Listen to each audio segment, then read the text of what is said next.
रणरङ्गधीरं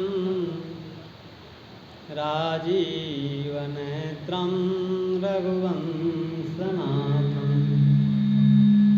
कारुण्यरूपं करुणाकरन्तं श्रीरामचन्द्रं शरणं प्रपद्ये।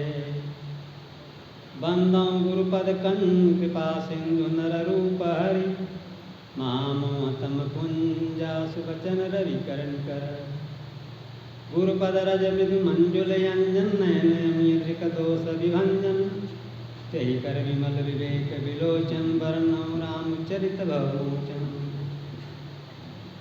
अतुलितबलधामं तृणशैलावधेयं धनुष्पन्किसानं ज्ञानिनामाग्रगण्यं सकल गुण निधानम वामराणामधीशं रघुपतिवरदूतं वातुजातं नमामि। वसुदेवसुतं देवं कंसचारूणमर्दनं देवकी परमानन्दं कृष्णं वन्दे जगद्गुरुं। जनकसुता जगजननी जानकी यस्य प्रिय करुणानिधानकी ताके जुगपद कमल मनाम जास कृपा निर्मल मति पाम। पुनिमन बचन करम रघुनायक चरण कमल बंधन सब लायक राजीव नयन धरे धनुषायक भगत विगति भंजन सुखदायक। प्रणमो प्रथम भरत के चरणा जासु नेम व्रत जाई न बरना रामचरण पंकज मन जासु लुभुत मधि पीयूष जैन पासु। त्रिपुसूदन पद कमल नमामि सूर सुशील भरत अनुगामी। बंदं लक्ष्मण पद जल जाता सीतर सुभग भगत सुखदाता। रघुपति कीरत विमल पताका दंड समान भयो जस जाका। शेष सहस शीस जग कारम जो अवतरे ओम भयटारम। सदा सुशानुकूल रहमो पर कृपा सिंधु स्वामी रघुनाथ। श्री राम जय जय राम।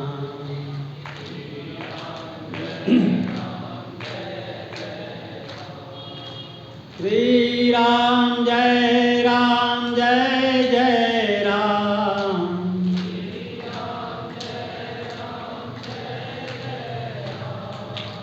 श्री राम जय जय राम।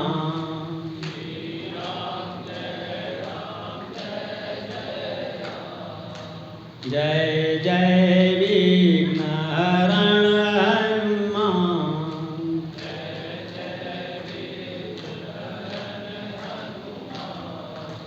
जय जय विघ्नहरण हनुमान।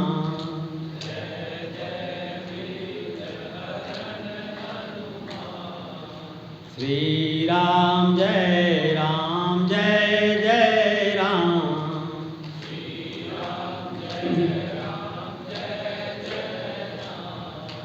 जय जय सिद्धिकरण हनुमान।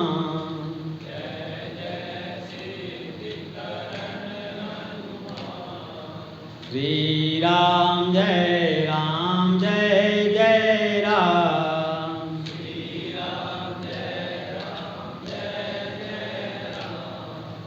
श्री राम जय राम।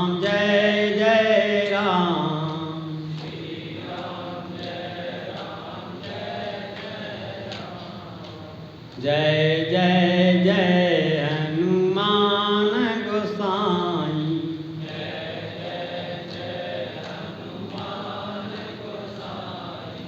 कृपा करो गुरुदेव की नाई।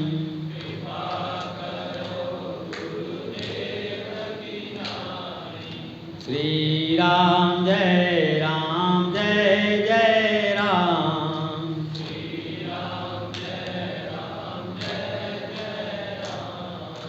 मोरी सुधारहि सो सब भांति।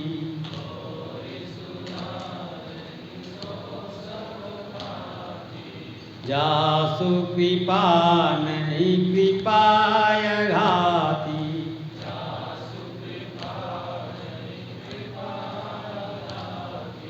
श्री राम जय राम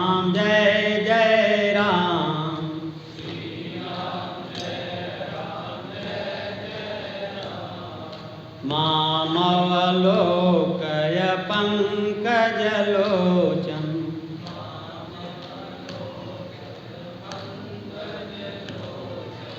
कृपा विलोकनि शोच विमोचन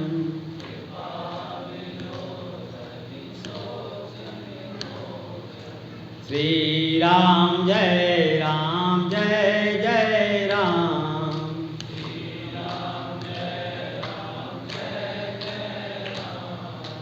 श्री राम जय जय राम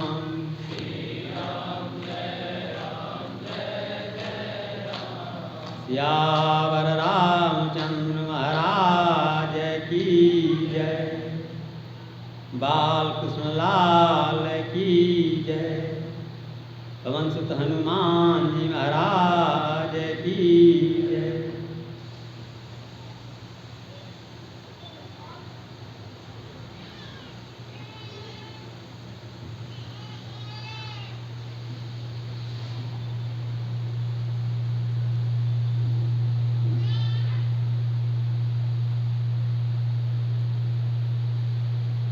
राम कथा के रसिया अनंत बलवंत श्री हनुमान जी सरकार के श्री चरणों में प्रणाम करते हुए अपने अपने माता पिता और अपने गुरुदेव भगवान के श्री चरणों में प्रणाम करते हुए विश्व में कहीं भी बैठे हुए सूक्ष्म अथवा स्थूल रूप से विराजमान ब्राह्मण विद्वान संत महात्मा सभी के चरणों में प्रणाम करते हुए आप सभी के अंतर मन में विराजमान श्री सीताराम जी सरकार के श्री चरणों में प्रणाम करते हुए कथा सत्संग का लाभ लेने आए सभी माताएं बहनें सीता सती सावित्री अनसुईया के परचिन्हों को अनुप्राणित करने वाली माता शक्ति को नमन करते हुए और सभी अग्रज अनुज सभी को प्रणाम करते हुए आइए बड़े सावधानी पूर्वक हम लोग दत्त चित्त होकर भगवान की कथा सुधा का पान करने के लिए मन चित्त और बुद्धि से तैयार हो जाए। कल कथा का प्रथम दिवस था और हमने अपने प्रसंग की भूमिका आपके बीच में गुरुदेव भगवान की कृपा से बड़े जोरदार तरीके से रखी। गोस्वामी जी महाराज के अथक परिश्रम के बाद जो ग्रंथ का प्रसाद हम लोगों को प्राप्त हुआ उसका नाम थोड़ा पृष्ठावलोकन कर दें। जो श्रोता बंधु भाई कल नहीं आ पाए थे, आज पहली दिन कथा में पधारे हैं, उनको थोड़ा कथा से 5 मिनट में जोड़ के आगे बढ़ते हैं। बड़ा सुंदर नाम गोस्वामी जी ने दिया जिसकी विशद चर्चा मैंने कल किया। रामचरित मानस एहि नामा, रामचरित मानस एहि नामा, सुनत श्रवण पाइय विश्रामा। इसका नाम रामचरित मानस, और सुनने से क्या होगा, आपको आराम मिलेगा, विश्राम मिलेगा। कितने महापुरुष को सोने के लिए प्रतिदिन एक गोली खानी पड़ती है तब नींद आती है।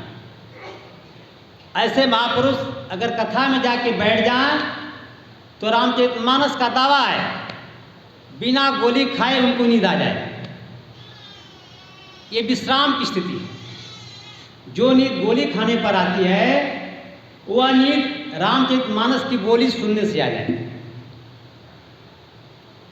परम विश्राम मिलेगा। सुनत श्रवण पाई विश्राम। इस ग्रंथ में नाम के अनुसार अगर देखें आप तो राम का चरित्र सांगोपांग आद्योपांग विस्तार से वर्णन किया गया है। लेकिन गोस्वामी जी ने बड़ी निपुणता के साथ रामचरितमानस के साथ साथ 5 और दिव्य चरित्रों की रचना किया। प्रथम चरित्र माँ पार्वती का चरित्र, बालकांड की एक ही अर्धारी में गोस्वामी संकेत करते हैं। उमा चरित सुंदर मैं गावा, सुनहु शंभु कर चरित सुहावा। भगवान माँ पार्वती का चरित्र, इसके बाद भगवान भोलेनाथ बाबा विश्वनाथ का चरित्र बालकांड में।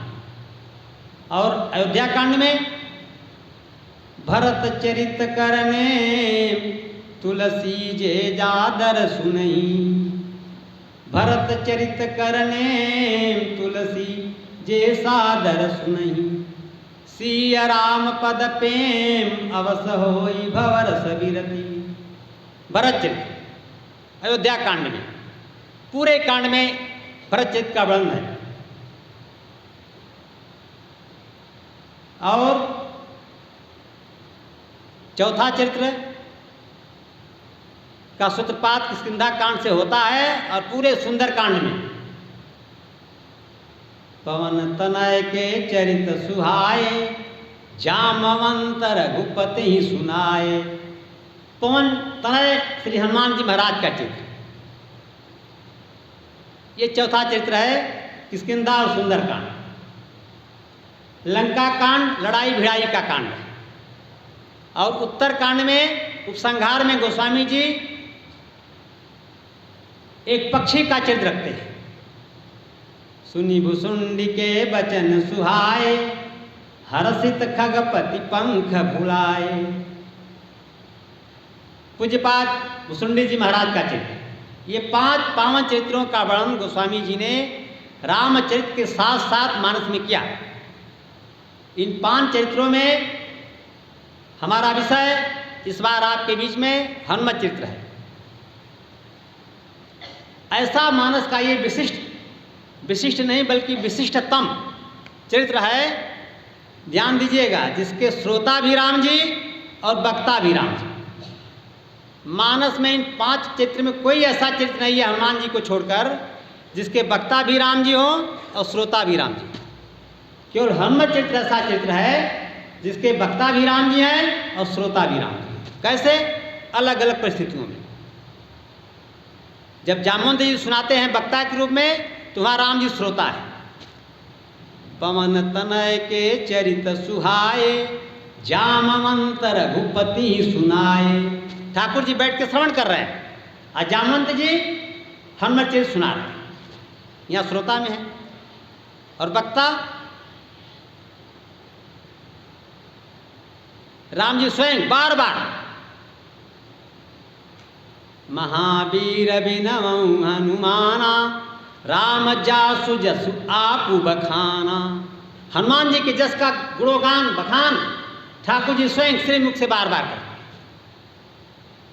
ऐसा विशिष्ट चरित्र है जिसको आप 8 दिन श्रवण करेंगे, जिसके वक्ता भी हमारे राम जी हैं और श्रोता भी राम जी।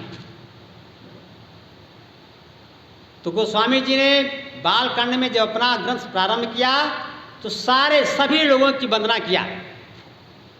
जनकपुर के राज परिवार की, अवध धाम के राज परिवार की, दुष्टों की भी वंदना किया, सज्जनों की वंदना किया, भूत प्रेत की वंदना किया, और तो और बंदर भालुओं की वंदना किया, सबकी वंदना की। कुछ वंदना आपको श्रवण कराएं, गोस्वामी जी की विधा क्या है वंदना करने की। जिस पात्र की वंदना करते हैं उसका पूरा चरित्र उस वंदना में समाहित होता है। सबसे पहले गोस्वामी जी माँ जानकी जी की वंदना करते हैं। क्यों? क्योंकि जानकी जी कृपा से ही गोस्वामी जी को निर्मल बुद्धि प्राप्त हुई। वंदना में लिखते हैं, जनक सुता जग जननी जानकी, जनक सुता जग जननी जानकी, अतिशय प्रिय करुणा निधान की, ताके जुगपद कमल मनाऊं जासु कृपा निर्मल माति पाऊं। किशोरी जी के जुगल चरणों में मैं प्रणाम करता हूँ। क्यों? क्योंकि इनकी कृपा से मुझे निर्मल बुद्धि प्राप्त हुई है। सबसे पहले जानकी जी की प्रार्थना करते हैं, इसके बाद तुरंत अगली अर्धाली में राम जी की प्रार्थना करते हैं। पुनि मन बचन करम रघुनायक चरण कमल बंदौ सबुलायक। राजीव नयन धरे धनुषायक भगत विपति भंजन सुखदायक। राम जी की वंदना करते और सबके चरणों की वंदना करते। ध्यान दीजिएगा, जानकी जी के लिए ताके जुगपत दोनों पैरों, राम जी के लिए यहाँ भी पुनिमन बचन करम रघुनायक चरण कमल बंदौ सब लाए, चरण की वंदना करते। भैया भरत की जब बात आई वहां पर प्रणवं प्रथम भरत के चरना, यहाँ भी भरत जी के चरण की वंदना करते हैं। क्यों? कजा सुनेम व्रत जाइन बरना। सबसे छोटे भाई शत्रुघ्न जी की बात आई, वहां भी रिपुसूदन पद कमल नमामि सूर सुशील भरत अनुगामी। शत्रुघ्न जी की, रिपुसूदन जी की भी चरणों की वंदना करते हैं। लक्ष्मण जी की बात आई, 4 अर्धाली लिया लक्ष्मण जी के लिए। बंदौ लक्ष्मण पद जल जाता शीतल सुभग भगत सुखदाता। जल जाता माने कमल, लक्ष्मण जी के कमल चरणों की वंदना करते हैं। बंदौ लक्ष्मण पद जल जाता चरण कमल सुंदर सुखदाता। लक्ष्मण जी की वंदना करने के बाद बंदर भालुओं की वंदना करते हैं। बंदौ कपिपति रीक्ष समाजा। सारे बंदर भालुओं के समाज की वंदना करते हैं, इनके भी चरण की वंदना करते हैं। क्यों? का अधम शरीर राम जिन पाए। शरीर तो इनका बंदर भालुओं का अधम शरीर है, लेकिन इन्होंने अधम शरीर से राम जी को प्राप्त कर लिया। शरीर आपका वही सुंदर है जिससे आपकी भक्ति हो जाए, भजन हो जाए, भगवान को आप प्राप्त कर सकें। वैसे सबसे सुंदर शरीर कौन है?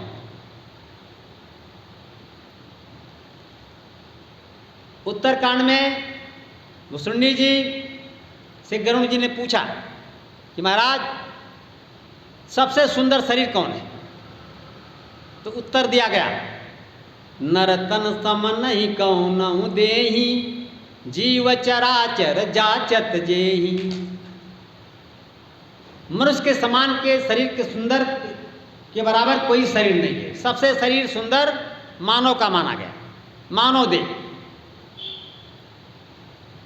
तो प्रश्न करने वाले गरुण जी ने कहा कि भगवान आपको इच्छामृत का वरदान प्राप्त है, आप जब चाहें तब शरीर छोड़ के मानव शरीर में आ सकते हैं।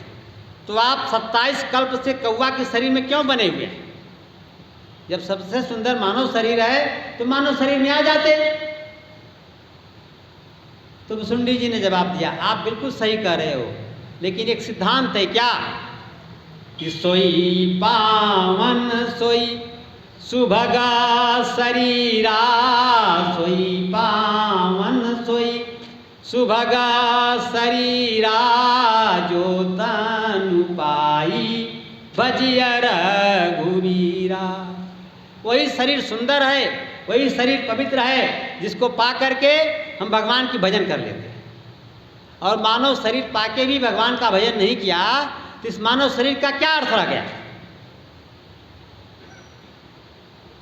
इसका साभिप्राय अर्थ तभी सफल होता है जब आप भगवत भजन करते हो। तो बंदर भालुओं के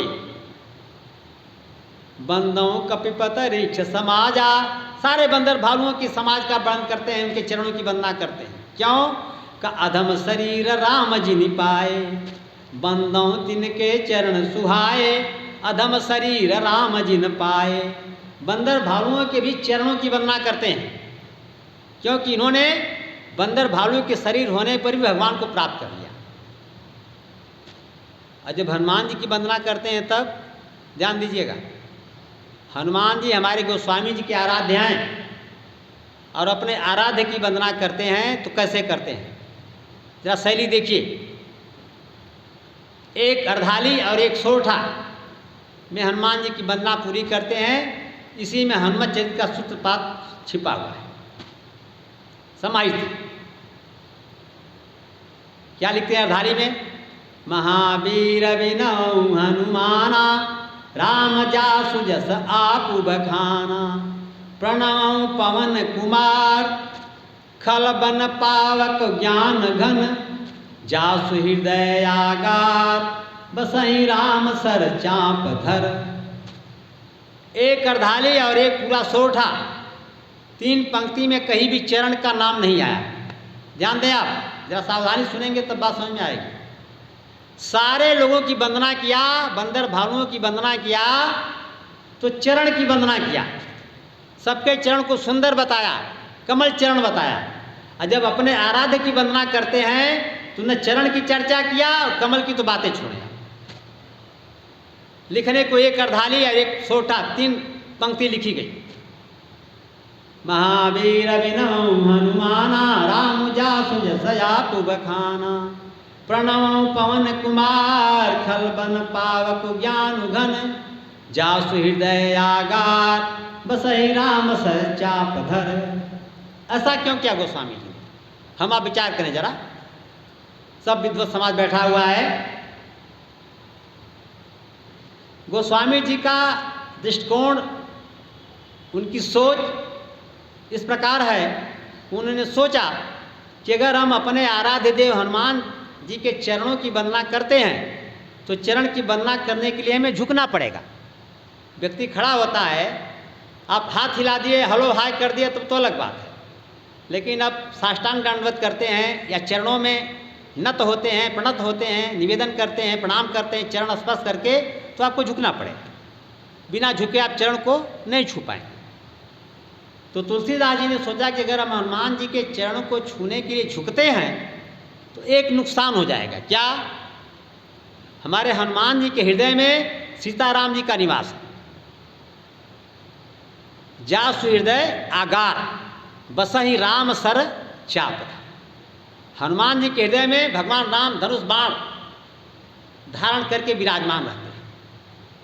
तो गोस्वामी जी ने सोचा कि अपने आराध्य की चरणों की वंदना तो हो जाएगी, लेकिन हम अपने आराध्य के माध्यम से जो पाना चाहते हैं, जो मेरा अभिष्ट है, जो मेरा इष्ट है, भगवान राम, उनका दर्शन से मैं वंचित हो जाऊंगा, उनका दर्शन नहीं हो पाएगा।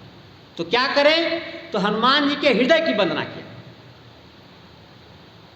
प्रणव पवन कुमार, खलबन पावक ज्ञान घन। जासु हृदय, हृदय की वंदना की। क्यों? कि बसहि राम सर चाप धर। इस हृदय में हनुमान जी के भगवान राम धनुष बाण लेके विराजमान है। तो हनुमान जी ने हृदय को प्रणाम किया कि हृदय को प्रणाम करेंगे तो हमारे आराध्य के मन को प्रणाम हो जाएगा, हृदय को प्रणाम हो जाएगा, और हृदय में विराजमान सीताराम जी को भी मेरा प्रणाम हो जाएगा। ये हमारे हनुमान जी की सोच है। इसलिए हनुमान, तुलसीदास जी की सोच है, इसलिए तुलसीदास जी महाराज ने हनुमान जी के चरणों की वंदना नहीं किया, हनुमान जी के हृदय की वंदना किया। जहाँ पर ठाकुर राम जी विराजमान है तो राम जी का भी दर्शन हो गया और हनुमान जी को भी प्रणाम हो गया। प्रणाम करने के बाद आप हनुमत चरित्र में प्रवेश करें। इसके पहले हम अपने आचार्य को थोड़ी वाक पुष्पांजलि दे दें। कल सोचते रह गए, समय निकल गया, आज ध्यान आ गया, हमने कहा बाद में छोड़ेंगे, फिर छूट जाएगा। आचार्य लिखते हैं, तुलसी सुत कोटि प्रणाम तुम्हें, कविता कछु ऐसी बनाई दियो है। सावधानी सुनिएगा। जिनके घर में न जुरे अन्न, तिन 56 भोग जवाई दियो है। जिनके पग में न हो तो पनही, तिनहु गजराज चढ़ाई दियो है।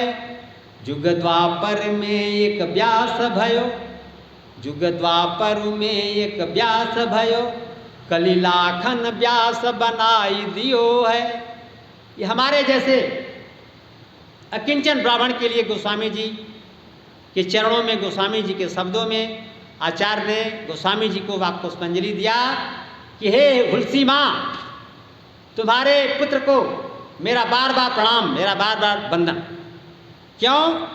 क्योंकि इन्होंने ऐसी कविता बना दिया रामचरितमानस कि जिनके घर में अन्न का एक दाना नहीं होता है, उन गरीब ब्राह्मणों को भी ये ग्रंथ 56 भोग क्या ठाठ है।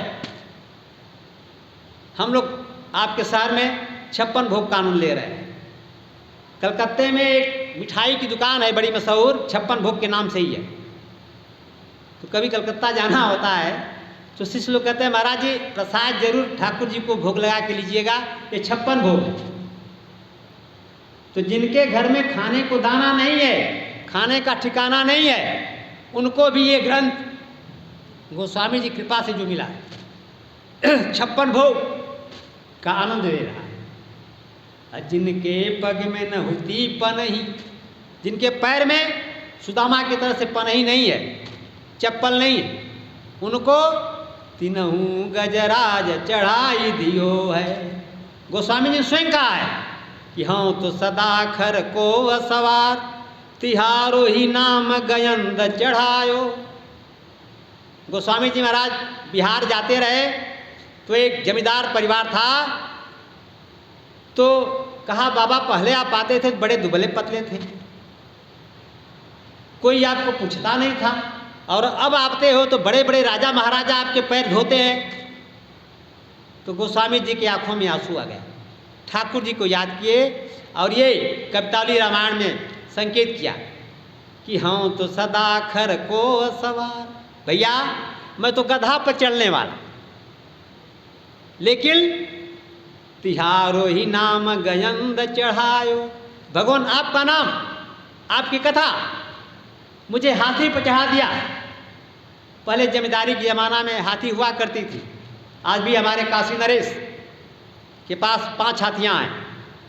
विश्व प्रसिद्ध रामनगर की रामलीला 1 महीना चलती है, अनंत चतुर्दशी से प्रारंभ होती है और कुवार के शरद पूर्णिमा तक चलती है, 1 महीना पूरा।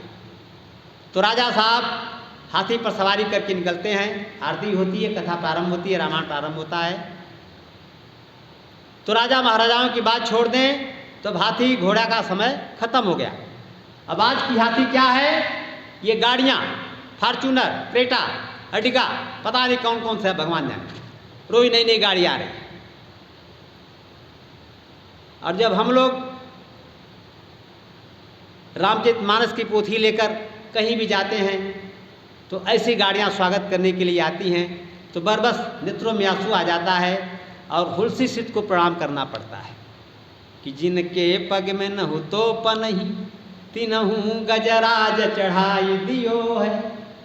जुग द्वापर में एक व्यास भयो, द्वापर युग में एक व्यास जी हुए जिसने श्रीमद् भागवत की रचना किया, लेकिन इस कलयुग में इस बाबा की रचना ने, रामचरितमानस ने कलिलाखन व्यास बनाई दियो, कलिलाखन व्यास बनाई दियो है। इस रामचरितमानस ने कलयुग में लाखों लाखों रामायणी व्यास पैदा कर दिया। ऐसी उच्चतम कोट की रचना है रामचरितमानस, जिसको आप श्रवण कर रहे हैं। और इस उत्तम रचना में उत्तम चरित्र हनुमान जी महाराज का, जिसके श्रोता और जिसके वक्ता दोनों हमारे ठाकुर श्री राम जी हैं।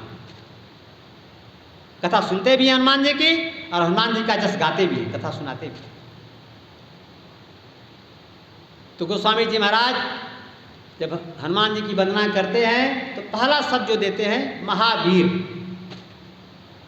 महावीर की चर्चा करूं इसके पहले एक बड़ी सुंदर बात आपको बता दूं, हो सकता था कि आगे भूल जाती, बात दिमाग में आ गई। हम किसी से कहें कि आपके 3 माता हैं तो बुरा नहीं मानेगा। पिता एक होगा, 3 शादी कर लिया तो 3 माता हो जाएगी। हमारे ठाकुर जी की खुद है, राम जी की 3 माता, पिता महाराज दशरथ और माता महारानी कौशल्या, सुमित्रा जी, कैकेयी जी। और थोड़ा आगे बढ़ के आपसे बात करें, गीतावली रामायण की तरफ आपको ले चले। तो जब सीता जी का ब्याह हुआ, जनकपुर से अवधपुर में आई, तो सबसे बड़ी माँ कौशल्या जी ने बड़ी सास का पद का निर्वाह करते हुए जानकी से कहा, बेटी हम तीन तो ये श्रेष्ठ माताएं हैं, इसके अलावा पगलागहु मातु सत साता, सत साता माने 703 रानियां दशरथ जी के पास है। उनमें से ये 3 मुख्य रानियां हैं जिनको हम आप जानते हैं, सामान्य श्रोता जानता है, कौशल्या जी, सुमित्रा जी, कैकेयी जी। लेकिन तुलसी साहित्य रामायण का वर्णन करने के लिए, रामचरित को सांगोपांग वर्णन करने के लिए तुलसीदास के 12 ग्रंथों को देखना पड़ेगा। महाराज तुलसीदास के रामचरितमानस के अलावा 12 ग्रंथ और हैं, उनका अगर आप अध्ययन नहीं करेंगे तो रामायण नहीं लगेगा, नहीं समझ जाए। तो कौशल्या जी ने कहा, बेटी तुम्हारी 703 सास हैं, सबका चरण लागो, सबको प्रणाम करो। तो माँ चाहे जितनी हो, कोई बुरा नहीं मानता, लेकिन किसी से आप ये कह दो कि आपके 4 पिताजी, अब सोचो क्या स्थिति होगी। सामने वाला दौड़ा लेगा मारने के लिए, आपको जान बचा के भागना पड़ेगा, गाली हो जाएगी। माता चाहे जितनी हो, बात समझ में आती है, लेकिन पिता तो एक है, और एक के बाद 2 आपने कह दिया, 3 कह दिया, 4 कह दिया, तो गाली हो जाती है। और हमारे हनुमान जी महाराज के 4 पिता है महाराज, ऐसा विशिष्ट चरित्र है हनुमान जी का, इनके 4 पिता है। 1 2 3 पिता के नाम आप अभी रोज कहते सुनते हो, शायद ध्यान उधर नहीं जाता है, हम लोग तो भाई ध्यान दिलाने आते हैं। आद्य गुरु शंकराचार्य ने कहा, स्मराए त्वाम न तो शिक्षे, मैं आपको भूली बात याद दिलाना के लिए आता हूँ, याद दिलाता हूँ, आपको उपदेश करने के लिए नहीं आता। तो जब शंकराचार्य इतनी ऊंची स्थिति में होकर के उनका ये उद्घोष है, तो हम किस खेत की मूली हैं, हम क्या आपको उपदेश करेंगे। हम आपको सब जानी हुई बात जो आप भूल गए हैं उसको याद दिलाएं। हनुमान चालीसा का आप सब पाठ करते हैं, और उसमें आता है, शंकर सुमन केसरी नंदन, पवन तनय संकट हरन। हनुमान जी शंकर सुमन, शंकर जी के पुत्र, केसरी नंदन, केसरी जी के पुत्र हैं। शंकर जी पिता हो गए, केसरी जी पिता हो गए, और पवन तनय, पवन के पुत्र हैं। 3 पिता का नाम तो हनुमान चालीसा में गोस्वामी जी ने स्पष्ट किया है, और हम आप रोज पाठ करते हैं, दृष्टि नहीं जाती, बस सुनते रहिए, हम आपकी दृष्टि वहाँ ले जाते हैं। हनुमान जी महाराज के 3 पिता, महाराज केसरी, बांदर राज केसरी, पवन देवता और भगवान शंकर। चौथा पिता कौन है, अब थोड़ा सावधानी आपको देना पड़ेगा, तब चौथा पिता समझ में आएगा। चौथा पिता हनुमान जी ने स्वयं पिता बनाया, ये 3 पिता बने बनाए हैं, और चौथे पिता को हनुमान जी ने बनाया है। सावधानी सुनिएगा, बड़ा सुंदर श्लोक है। माता रामो मत पिता रामचंद्र, स्वामी रामो मत सखा रामचंद्र, सर्वस्व में रामचंद्रो दयालु, अन्नान्यम न जाने न जाने न जाने। मैं किसी को नहीं जानता, राम जी मेरी माता हैं, राम जी मेरे पिता हैं, राम जी मेरे सखा हैं, राम जी मेरे भाई हैं, राम जी मेरे सब कुछ हैं, राम जी के अलावा मैं किसी को नहीं जानता। ये हनुमान जी का उद्घोष है। हनुमान जी ने नाता जोड़ा। नाता कब जोड़ा, कहाँ जोड़ा? वैसे तो ऐश्वर्य में आपसे बात करें तो हनुमान जी राम जी की सेवा में सदैव तत्पर रहते हैं, एक क्षण भी राम जी की सेवा हनुमान जी से छूटती नहीं है, ऐश्वर्य की बात है। लेकिन लीला की बात करें तो राम जन्म से लेकर और जब राम का वनगमन हुआ, दक्षिण भारत के रामायणों की चर्चा करेंगे आपसे, आनंद रामायण की चर्चा करें, कम्मन रामायण की चर्चा करें, तो उसमें बाल्यावस्था में भी हनुमान जी से राम जी की मुलाकात हुई है। लेकिन हनुमान और राम का वहाँ संबंध नहीं बना। राम जी बालक हैं राम जी को रिझाने के लिए हनुमान जी नाचते हैं, हनुमान जी को रिझाते हैं, और रिझा के जब चले जाते तो राम जी रोते हैं। तो वशिष्ठ जी को बुलाया गया कि गुरुदेव पता नहीं राम जी को क्या हो गया, जब से बंदर का नाच देखे हैं तब से रोज रात दिन रोए जा रहे हैं। तो वशिष्ठ जी त्रिकालज्ञ हैं, आंख बंद किया, नेत्रों को खोला, कौशल्या माँ से कहा, माँ ये आपका जो बेटा है ना, इसका एक नियम है। क्या नियम है? ये यथा माम प्रपद्यन्ते गीता पांच तथैव भजाम्यहम्। गीता में भगवान कृष्ण ने अर्जुन से कहा कि अर्जुन, जो मुझे जैसे भजता है मैं भी उसको वैसे भजता हूँ। अगर आप रो के भजते हैं तो राम जी भी आपको रो के भजते हैं, आप गा के भजते हैं तो राम जी भी आपको गा के भजते हैं, आप हंस के भजते हैं तो राम जी भी आपको हंस के भजते हैं। जिस भाव से जैसे आप राम जी को याद करते हैं, राम जी ठीक उसी तरह से आपको याद करते हैं। विज्ञान का सिद्धांत है, action is equal to reaction. हम जितना जोर से चौकी पर मारेंगे, चौकी उतना ही जोर से मेरे हाथ पे मारती है। जितना जोर से हम चाकू से फल को काटते हैं, फल भी चाकू काटता है। एक दिन होता है कि चाकू लोहे का करते करते खत्म हो जाता है, फल को काटते काटते, मुलायम फल सब्जी काटते काटते चाकू कट के भी खत्म हो जाता है। तो ठाकुर जी भी सिद्धांत से परे नहीं है, वैज्ञानिक सिद्धांत आपको मैं समझा रहा हूँ। जो जैसे बजता है ठाकुर जी उसको ठीक वैसे ही बजते हैं। हनुमान जी जब ठाकुर जी को रिझा के चले गए पंपा सर पर, तो अहरनिश रात दिन रोते हैं, आंखों से आंसू झरझर झरझर झरझर झरता रहता है, झरना बना हुआ है कि कब फिर राम का दर्शन होगा। इधर राम जी रोए जा रहे हैं। तो गुरुदेव ने मंत्र पढ़ा माँ के संतोष के लिए, कहा चलो माँ थोड़े समय के आपका बेटा रोना बंद कर देगा। अब गुरुदेव की आज्ञा हो गई तो राम जी को रुकना पड़ा। चाहे गुरुदेव भले बाद में हुए हों, शाश्वत संबंध है रकुल का वशिष्ठ जी महाराज से, तो राम जी शांत हो। और जब राम जी का गमन हुआ, वनवास हुआ, और माँ सबरी का उद्धार करने के बाद सबरी जी से भगवान ने पूछा, क्या पूछा? सीता कैसुदि कहु भामिनी, हे भामिनी सीता का समाचार बताओ। जा नहीं कहू करी बरी गामनी, हे गजगामनी तुम जानती हो मुझे बताओ, क्योंकि तुम जंगल में मेरे लिए रोज फल तोड़ के लाती थी, जंगल में रास्ता साफ करती थी, झाड़ू बुहारा करती थी, सफाई करती थी, तो शायद तुमने मेरी जानकी को देखा। माँ सबरी ने कहा, भगवान आप सब जानते हैं, जानत हूँ पूछऊ कस स्वामी, राम सूत्रपात अंतर्जामी। हे भगवान आप अंतरात्मा हो, सर्वज्ञ हो, आप सब जानते हो, और अनजान बनकर के हमसे क्यों पूछ रहे हो? अगर पूछ ही रहे हो तो मैं संकेत आपको करती हूँ। क्या? पंपा सरही, जहाँ पर हनुमान जी हैं, पंपा सरही जाहु रघुराई तहाँ होई सुग्रीव मिताई। आप पंपा सर पर जाओ और वहाँ आपका काम बन जाएगा। एक भक्त ने एक भक्त की तरफ जाने का मार्ग प्रशस्त कर दिया, और ठाकुर जी पंपा सर की तरफ आगे बढ़े। इधर गोस्वामी जी अर्ण कांड का उपसंहार किया, किष्किंधा कांड का सूत्रपात किया।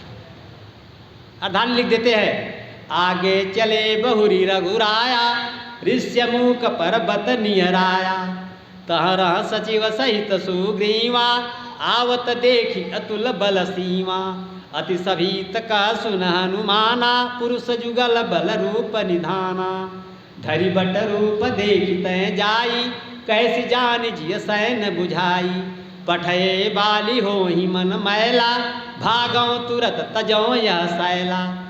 सुग्रीव की दृष्टि पड़ी। सुग्रीव महाराज सशंकित रहते हैं कि न जाने कब बाली तो नहीं आ सकता श्राप के कारण, किसी को भेज तो सकता है मुझे मारने के लिए, तो बाली का भेजा कब मुझे मारने को आ जाएगा। सुग्रीव जी बराबर सशंकित होकर देखते रहते, ऊंचाई पर बैठे पहाड़ पर, कि नीचे से आने वाला हर व्यक्ति हमको दिखाई पड़े। सुग्रीव महाराज की दृष्टि पड़ गई कि दो सुंदर राजकुमार किष्किंधा की तरफ बढ़े आ रहे हैं। डर गया सुग्रीव और हनुमान जी से कहा, हनुमान ये देखो दो सुंदर राजकुमार देखने में छत्री लग रहे हैं, राजकुमार का भेष है, धनुष बाण हाथ में है, ये हमारी तरफ बढ़े आ रहे हैं, तुम जरा आगे जाओ और इस रूप में मत जाना, धरि बट रूप देखते जाए, ब्रह्मचारी का रूप बनाना, ब्राह्मण का रूप बनाना, और जाकर के पता करो कि ये कहाँ से आ रहे, कहाँ जाएंगे, इधर आने का क्या प्रयोजन है, जंगल में क्यों भटक रहे हैं। हनुमान जी ने अपने स्वामी सुग्रीव की आज्ञा पाते ही तुरंत एक सुंदर ब्राह्मण का भेष बनाया और आते हुए राम जी के सामने पहुंच करके प्रश्नों की झड़ी लगा दी। को तुम श्यामल गौर शरीरा क्षत्रिय रूप फिरहु बन वीरा, को तुम श्यामल गौर शरीरा। आप दोनों कौन हो? एक श्याम वर्ण और एक गौर वर्ण, श्यामल गौर शरीरा, और आपका रूप क्षत्रिय राजकुमार का, क्षत्रिय रूप, और आप देखने में वीर लग रहे हो, हाथ में धनुष बाण है, तो फिर जंगल में घूमने का क्या प्रयोजन है? क्यों जंगल में आप घूम रहे हैं?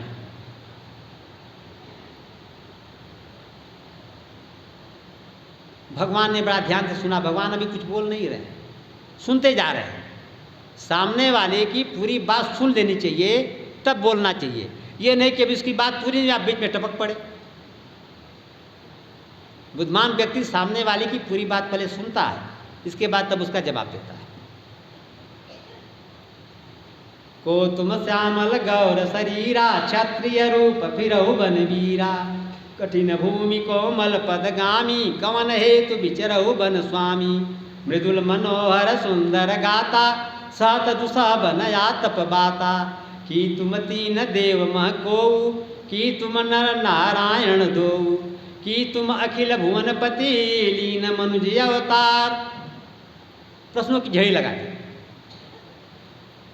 आप कौन हो? ये जंगल की कंकड़ीली पथरीली भूमि पर आप निरावरण, पैर में पनही नहीं है, नंगे पैर आप भ्रमण कर रहे हैं, पैरों में कुछ कंटक चुभ रहे हैं, जंगल की दुसा, गर्मी को, बरसात को, हवा के थपेड़े को सह रहे हैं। क्यों? क्या बात है? कहाँ जा रहे हैं? हमें तो लगता है ऐसा। क्या लगता है आपको? कि तुम तीन देव में को, या तो आप तीनों देवता ब्रह्मा विष्णु महेश में से आप दो, क्योंकि दो ही लोग थे, तो या तो आप तीन में से दो, ब्रह्मा विष्णु महेश, या दूसरा हनुमान जी का विकल्प नर नारायण दो। बद्रीनाथ जिनको जाने का सौभाग्य है, दर्शन किया होगा, नहीं किया तो जाएं, दर्शन करें। बद्रीनाथ में भगवान स्वयं दो रूप से विराजमान है। एक रूप से बद्री विशाल जिनकी आप पूजा करते हैं, और एक नर का रूप बना करके स्वयं भगवान वहाँ पूजा करते हैं, तपस्या में लीन है। हमें आपको उपदेश देते हैं कि बेटा तपस्या करो, पूजा करो। नर नारायण, एक का नाम नर, दूसरे का नाम नारायण, नर नारायण। तो हनुमान जी ने कहा कि हमें लगता है कि एक नर है, दूसरा नारायण है। लक्ष्मण जी नर हैं और राम जी नारायण हैं, हनुमान जी का संकेत है। और नहीं तो हमें तो ऐसा भी लगता है कि आप अखिल ब्रह्मांड के नायक हो, अखिल भुवनपति, ब्रह्मांड नायक हो, और पृथ्वी का भार कम करने के लिए, देवताओं का उद्धार करने के लिए, राक्षसों का संहार करने के लिए पृथ्वी पर अवतार लिया है। एकदम सब हनुमान जी सही बोल रहे हैं, एक बात भी हनुमान जी की मिथ्या नहीं है। लेकिन ठाकुर जी, आज इस भूमंडल पर हजारों ऐसे लोग हैं जो पर्चा बंटवा रहे हैं। स्वयंभू भगवान का अवतार हो गया, पर्चा बंट रहा है, स्वयंभू भगवान आ गए। कौन बाबा, नाम मैं नहीं लेना चाहता, उधर नहीं जाना चाहता, वो अपने को ईश्वर घोषित कर रहे हैं। और ईश्वर जब स्वयं आया और सामने वाले ने सटीक विकल्प दिया कि आप नर हो, आप नारायण हो, आप तीनों देवता में से कोई हो, अथवा आप अखिल ब्रह्मांड नायक हो, लेकिन भगवान ने स्वयं एक बार भी हनुमान जी से नहीं कहा कि इसमें से मैं कोई हूं। भगवान ने क्या कहा? कौशलेश दशरथ के जाए, हम पितु बचन मानी बन आए। ब्राह्मण देवता, मैं ब्रह्मांड नायक को एक नहीं हूं, आप भ्रम में हैं। मैं क्या हूं आपको बताता हूं। ईश्वर कभी जन्म नहीं लेता, अजन्मा होता है, और मैं जाए पैदा हुआ हूं, जन्म लिया हूं। कहाँ? कौशलेश महाराज दशरथ के यहाँ। उनका पैदा क्या हूं, मैं उनका बेटा हूं। कौशलेश दशरथ के जाए, उनसे मैं पैदा हुआ हूं, दोनों भाई। और हम पितु वचन, पिता की वचनों को, पिता की आज्ञा को मान करके वन में आए हुए हैं। वन का राज हमको पिता ने दिया है, तो वन में हम भ्रमण कर रहे हैं। हम पितु वचन मानी बन आए। और मेरा नाम राम, राम नाम लक्ष्मण, पीछे मेरा भाई लक्ष्मण। ये दोनों भाई हम लोग आए हुए हैं, और दोनों भाई नाम राम लक्ष्मण दो भाई। हम दो ही नहीं थे, अयोध्या चले थे तो 3 प्राणी थे, संग नारी सुकुमारी सुहाई। मेरे साथ मेरी सुंदर पत्नी भी थी। तो विप्र रूप में हनुमान जी ने पूछा कि आपकी पत्नी फिर कहाँ चली गई? तो भगवान ने कहा कि यहाँ हरि निश्चर वै देही, विप्र फिर हम खोजत तेही। यहाँ राक्षसों ने मेरी प्रिया का, मेरी सुंदरी सीता का अपहरण कर लिया, चुरा लिया। ईश्वर सबकी रक्षा करता है, और मैं अपनी पत्नी की रक्षा नहीं कर सका, तो कैसा ईश्वर? कहाँ का ईश्वर? जो अपनी पत्नी की रक्षा नहीं कर सके, वो क्या ईश्वर है? ईश्वर सर्वज्ञ होता है। मेरी पत्नी कौन ले गया मुझे पता नहीं, मैं जंगल जंगल खोज रहा हूं, घूम रहा हूं, भटक रहा हूं। अरण्य कांड में सीता जी के वियोग में भगवान राम बिरह व्याकुल होकर के जब घूम रहे हैं, क्या स्थिति है? पूछत चले लता तरुपाती, लक्ष्मण समुझा ये बहुभांति। भगवान जी चर की तो बात छोड़ें आप, अचर जो बोल नहीं सकते, जो भगवान के सवाल का जवाब नहीं दे सकते, उन पेड़ों से, पौधों से, लताओं से, पक्षियों से, सबसे पूछ रहे हैं कि क्या तुमने सीता को देखा है? मेरी सुंदरी सीता को देखा है? और थोड़ी हनुमत नाटक की चर्चा आपके बीच में करें। हनुमान नाटक हनुमान जी का ग्रंथ है। हनुमान जी पूरी कथा को देखते जाते थे और प्रस्तर खंडों पे लिखते जाते थे। हनुमान नाटक वाल्मीकि जी जब रामायण की रचना करने लगे, लगभग कर चुके, तो हनुमान जी से कहा कि आपके रामायण के आगे मेरी रामायण कोई पढ़ेगा नहीं। आप साक्षात दृष्टा हैं, और हम त्रिकालज्ञ अपने शक्ति के अनुसार लिख रहे हैं। सीता जी केवल मेरे आश्रम में है, उन्हीं को मैं देख रहा हूँ। आप पूरी रामलीला देखे हो, तो आपके रामायण के आगे मेरी रामायण को कोई पढ़ेगा नहीं। हनुमान जी का त्याग देखिए। हनुमान जी ने कहा, ईश्वर आप चिंता मत करें। हनुमान जी ने सारा प्रस्तरखंड जिस पर उन्होंने रामचरित लिखा था उठा के समुद्र में फेंक दिया। कुछ उसके भाग रह गए अवशेष, जो हनुमान नाटक के रूप में आज विराजमान है। तो हनुमान नाटक का श्लोक है, भगवान विरह की 8वीं अवस्था में चल रहे हैं। साहित्यकार जो बैठे होंगे जानते हैं विरह की 9 अवस्था होती है। 9वीं अवस्था के बाद विरहाकुल व्यक्ति की मौत हो जाती, मर जाता है। भगवान राम 8वीं अवस्था में है, संग में अपने भाई लक्ष्मण को नहीं पहचान रहे हैं। हमने नाटक में हनुमान जी ने लिखा, के यूयम, तुम कौन हो? लक्ष्मण जी ने माथा पीटा, रे बाप, ये हमको जब नहीं पहचान रहे हैं कि तुम कौन हो पूछ रहे हैं। के यूयम बत, तुम कौन हो बताओ। लक्ष्मण जी ने कहा, अहम लक्ष्मण, मैं लक्ष्मण हूं। तो राम जी ने कहा, को यहम, मैं कौन हूं? लक्ष्मण जी बड़ा फेर पड़े कि नहीं, इनको अपना ज्ञान है न मेरा ज्ञान है, ये तो बड़ी स्थिति विकट हो गई। तो लक्ष्मण जी ने कहा, आर्य ये भगवान, आप आर्य भगवान हैं। को आर्य, हमारे यहाँ 3 भगवान हुए। एक भृगुवंशी राम, परशुराम, एक रघुवंशी राम राघव राम, और एक यदुवंशी राम बलराम, 3 राम हमारे यहाँ हो गए। तो राम जी ने कहा लक्ष्मण से कि मैं कौन आर्य भगवान हूँ? तो लक्ष्मण जी ने कहा रघुवंशी राम, रघुवंशी आर्य हो, आप रघुवंशी आर्य हैं। तो फिर भगवान ने कहा हम लोग जंगल में क्यों घूम रहे हैं? तो लक्ष्मण जी ने कहा हम लोग देवी की खोज कर रहे हैं। को देवी? कौन देवी? तो लक्ष्मण जी ने कहा जनक राज तनया, जनक राजाधिराज तनया, महाराज जनक की सुपुत्री सीता जी को हम लोग खोज रहे हैं। ये हाल हनुमान जी ने देखा और प्रस्तर खंड पर लिखते गए लिखते गए लिखते गए। ये हनुमान नाटक का प्रसंग है। तो इतने भी व्याकुल हैं, किससे पूछते हैं? लता से, पता से, पत्तियों से, हे खग मृग, हे मधुकार श्रेणी, तुम देखी सीता मृग नैनी। चिड़ियाओं से पूछ रहे हैं, मृगा से पूछ रहे हैं, भौरों से पूछ रहे हैं, क्या तुमने सीता को देखा है? रावण इसी दृश्य को देखा तो समझ गया कि राम जी पागल हो गए। आगे हम आपको श्रवण कराएंगे, अंगद से वर्णन करता है। रावण की दृष्टि में राम जी पागल हो गए, क्योंकि इसके बाद विरह की नवी स्थिति आएगी, राम जी का प्राणांत हो जाएगा। रावण की सोच जरा देखिए। और भगवान ऐसा क्यों कर रहे हैं? अरण्य कांड में जब लीला का विस्तार करना हुआ तो सीता जी से भगवान जी ने संकेत किया, सुनहु परम प्रिय रुचिरा सुशीला, मैं कछु करब ललित नर लीला। हे प्रिय सुनो, मैं कुछ अब सुंदर नर लीला करना चाहता हूँ। तो माँ ने हाथ जोड़ के कहा भगवान मेरी क्या भूमिका होगी, मेरा क्या सहयोग चाहते हैं आप, आदेश करें।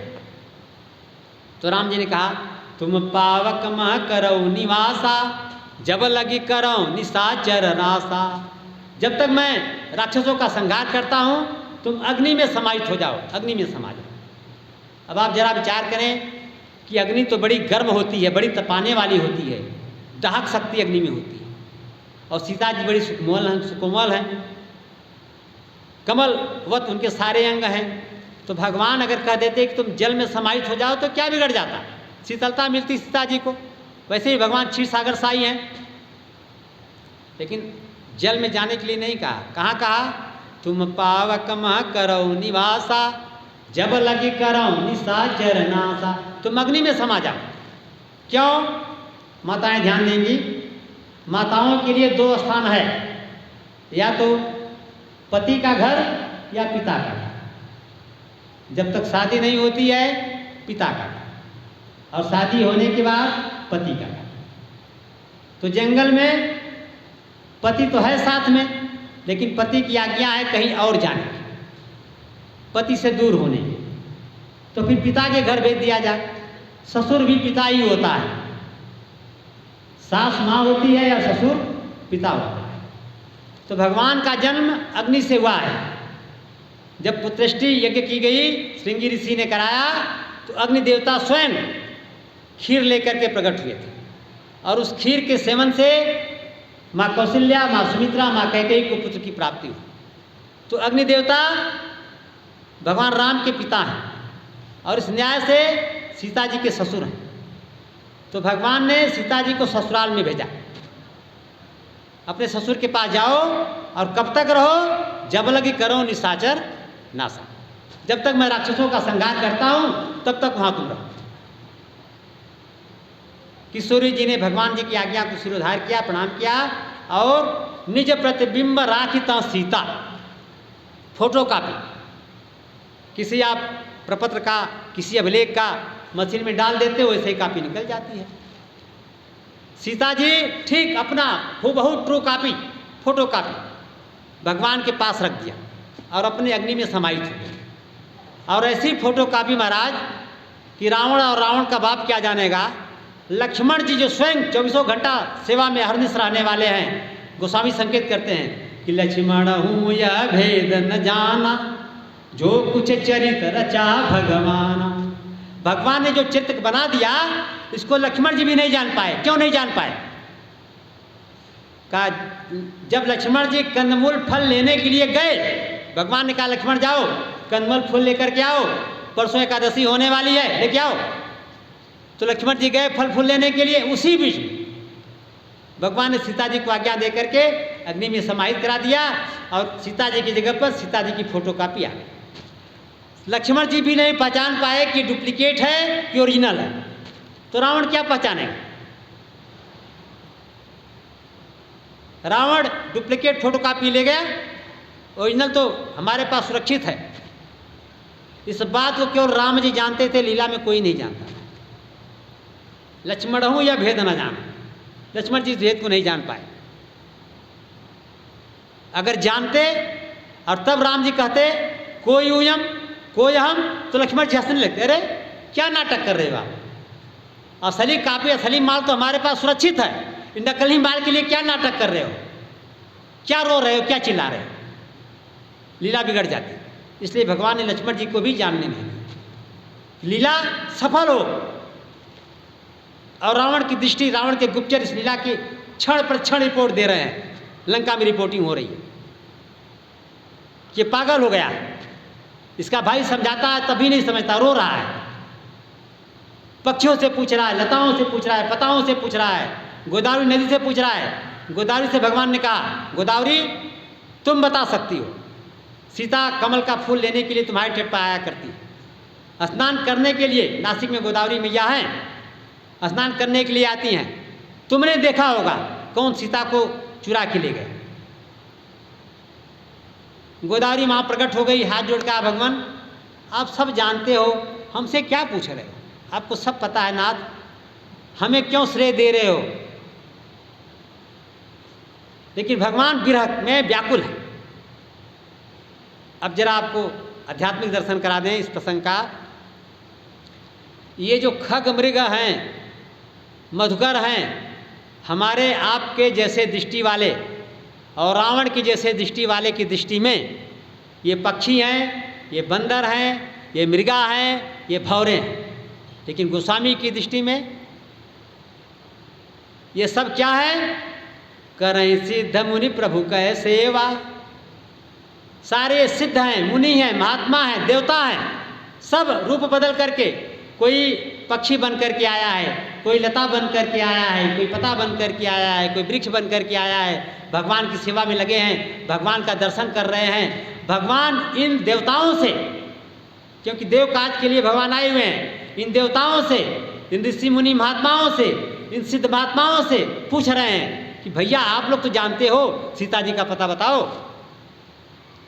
40 साल पहले घटना आपको मैं श्रवण कराऊं, गुरुदेव भगवान ने मुझे सुनाया। अब आप इसका प्रमाण मांगोगे तो लिखित प्रमाण कहीं नहीं, ये संत महिमा है। वृंदावन जो गए हैं लोग, तो राधा वल्लभ जी का दर्शन होता है। बांके बिहारी, 2 रास्ते हैं, बांके बिहारी जी का दर्शन करके सीढ़ी से ऊपर जाओगे तो राधा वल्लभ जी का दर्शन हो जाएगा, और दूसरा मेन गेट से जाते हैं। तो जब आप मेन गेट से जाओगे तो मेन गेट से राधा वल्लभ जी के बाहर एक वृक्ष है, आज भी वृक्ष विराजमान है। 40 वर्ष पहले बच्चे बैडमिंटन खेलने के लिए, नेट बांधने के लिए 1 कील दीवार में लगा दिए मंदिर के, और 1 कील उस वृक्ष में ठोक दिए। कील में वृक्ष गाड़ते ही वृक्ष के अंदर से रक्त की धारा निकलने लगी। अब वैज्ञानिक दृष्टि से देखोगे तो फंस जाओगे। ये आंखों देखी सत्य घटना है वृंदावन की। वृंदावन में हाहाकार मच गया, वृक्ष से रक्त का फव्वारा फूट गया। वहाँ के जो गोसाई जी पुजारी थे, पुजारी जी को रात में स्वप्न हुआ। स्वप्न में आदेश मिला कि मैं काशी का सिद्ध संत हूँ, वृंदावन में भगवान कृष्ण की लीला का दर्शन करने के लिए वृक्ष के रूप में खड़ा हूँ, वृक्ष बन करके आया हूँ। बच्चों को मना कर देना, कल कहीं और नेट की व्यवस्था करें, इस वृक्ष से कील को उखाड़ लें, मुझे बड़ा कष्ट हो रहा है। ये संत हैं, महात्मा हैं, सिद्ध हैं, देवता हैं, जो रूप बदल करके, कोई झाड़ी बन करके, कोई लता बन करके, कोई पता बन करके, कोई गुल बन करके वृंदावन में आता है, काशी में आता है, चित्रकूट में आता है, भगवान की लीला में परिचर बनता है, परिकर बनता है, सहयोग बनता है, सहयोगी करता है। तो भगवान इनसे पूछ रहे हैं। लेकिन रावण या हमारे आप जैसे अल्प बुद्धि वाले उसको तब भी नहीं समझ पाए, अब भी नहीं समझ पाते। कि खग कौन है, मृग कौन है, मधुकर कौन है। ये खग मृग मधुकर ये सारे देवता, ऋषि मुनि, महात्मा, सिद्ध, संत वृक्ष के रूप में, पौधों के रूप में, लताओं के रूप में आज अरण्य में, जंगल में विहार कर रहे हैं, भगवान की लीला का आनंद ले रहे हैं। तो इनसे भगवान पूछे, तो हनुमान जी से कहा कि भैया मैं तो अपने पत्नी को बचा नहीं सका और उसका पता नहीं लगा सका, तो मैं कैसा भगवान? तुम्हारा ये भ्रम है, मैं भगवान नहीं हूँ। और भगवान तो स्वतंत्र होता है, वो किसी के परतंत्र नहीं होता, लेकिन हम परतंत्र हैं। किसके परतंत्र हैं? पिताजी की वचनों के परतंत्र हैं। हम पितु वचन मानी बनिया, हम स्वतंत्र नहीं हैं। हनुमान जी के हर विकल्प का, हर उत्तर का भगवान ने साबित खंडन किया, मैं ईश्वर नहीं।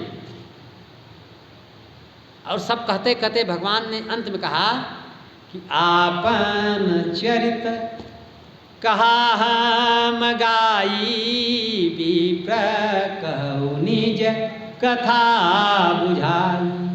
हे ब्राह्मण देवता, मैंने अपना चरित्र आपको सुना दिया।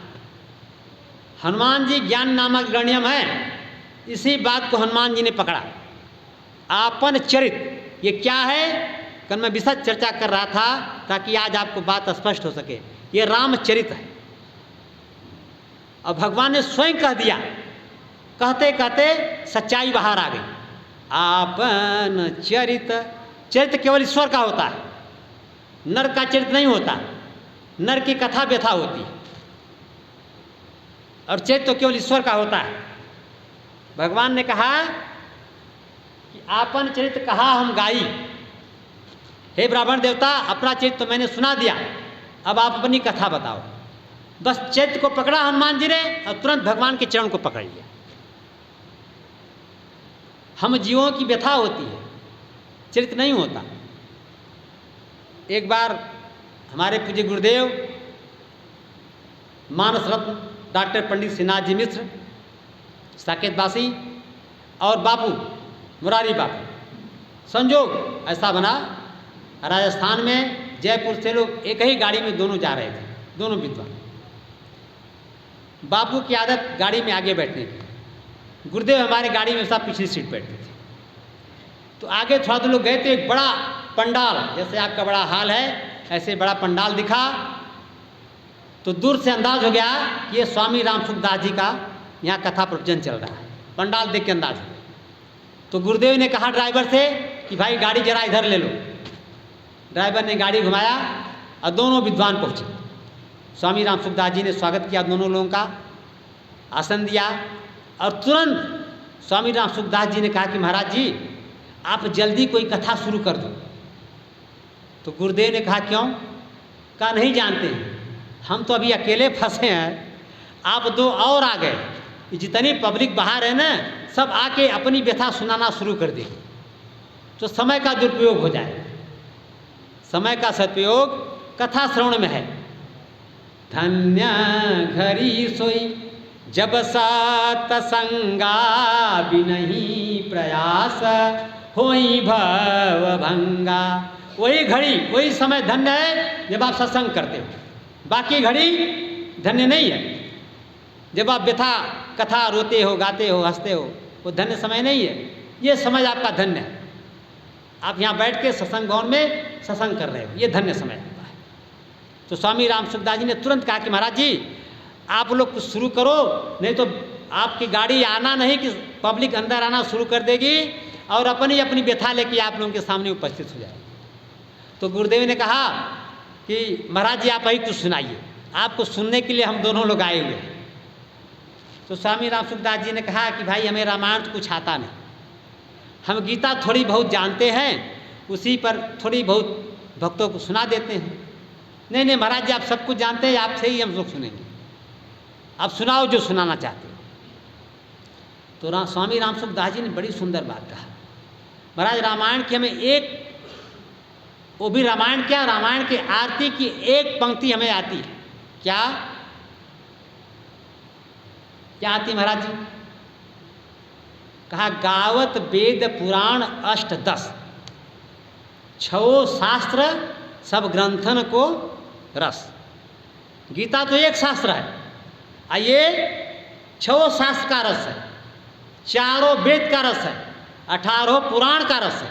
ये रामचरितमानस गावत वेद पुराण अष्ट दस, 6 शास्त्र सब ग्रंथन को रस। तो गुरुदेव ने मुस्कुराते हुए कहा महाराज अब रही जाएगा, अब बचा ही क्या, अब तो सब हो गया, कहानी सब कथा हो गई, सब चरित्र हो गया। हमारे वर्तमान समय में जो काशी राज हैं, इनके पूर्वज महाराज ईश्वरी नारायण सिंह रामायण के बड़े प्रेमी थे। और हमारे मिर्ज़ापुर जनपद में एक लौदा नाला हुआ करता है, वहाँ पर हनुमान जी का बड़ा दिव्य मंदिर है।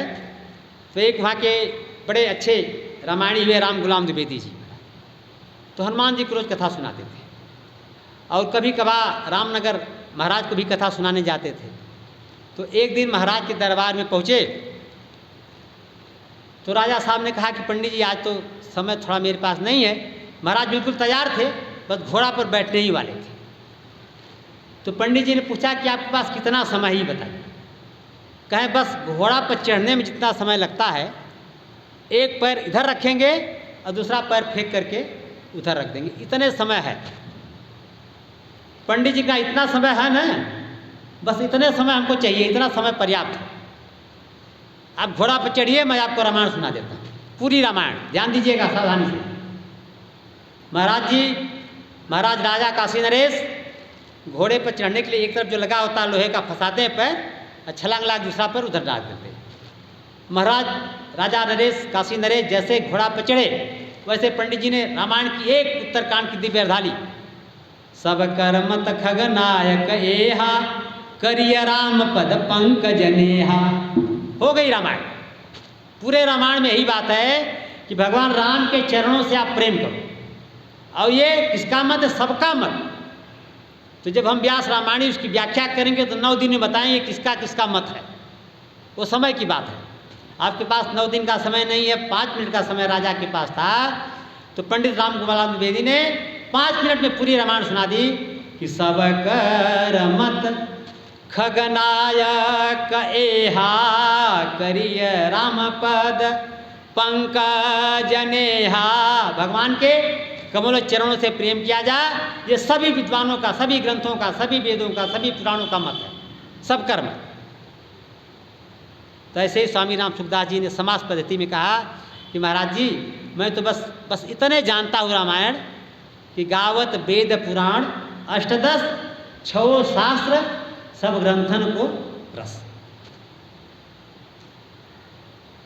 तो राम जी सब कुछ छिपाते छिपाते अंत में जो कह दिया कि आपन चरित कहा मैं गाई, आपन चरित कहा मैं गाई, विप्र कहु निज कथा बुझाई।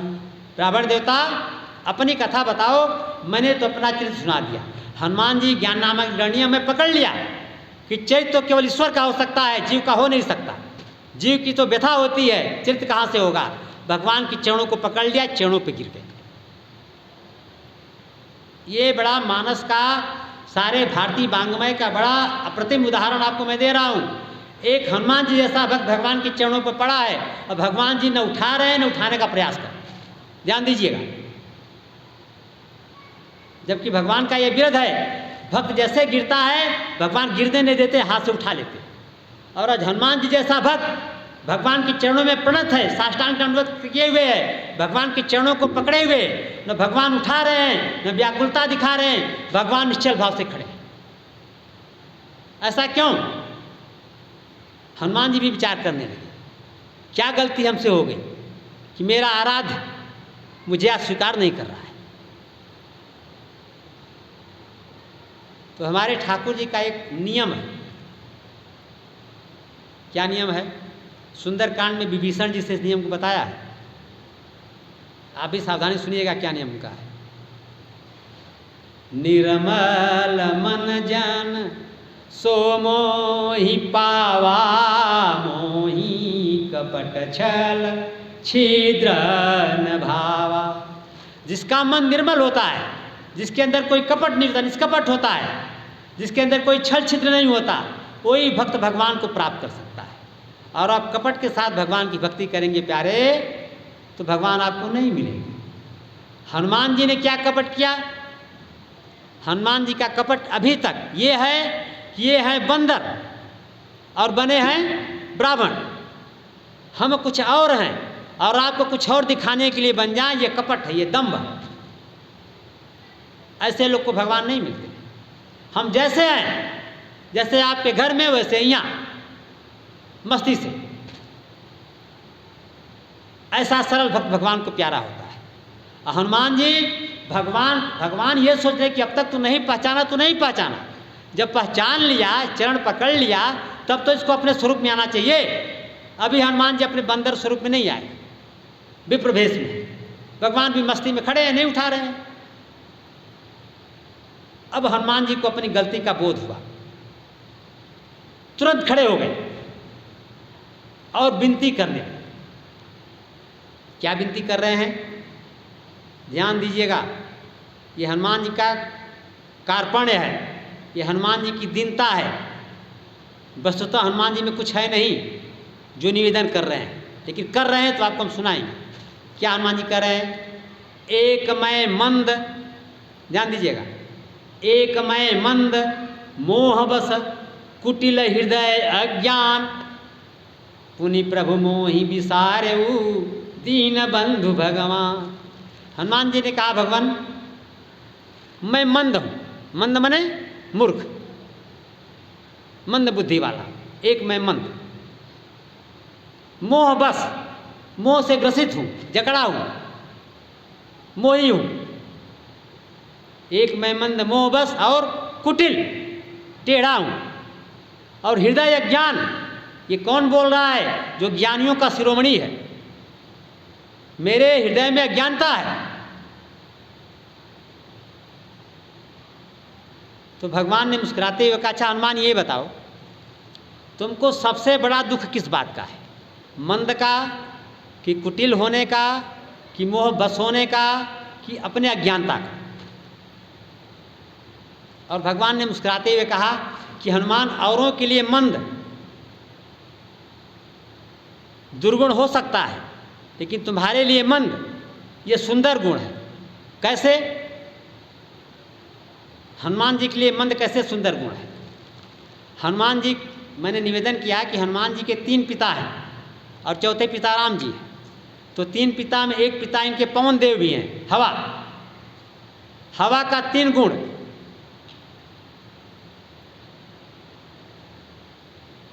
हवा कैसी होनी चाहिए?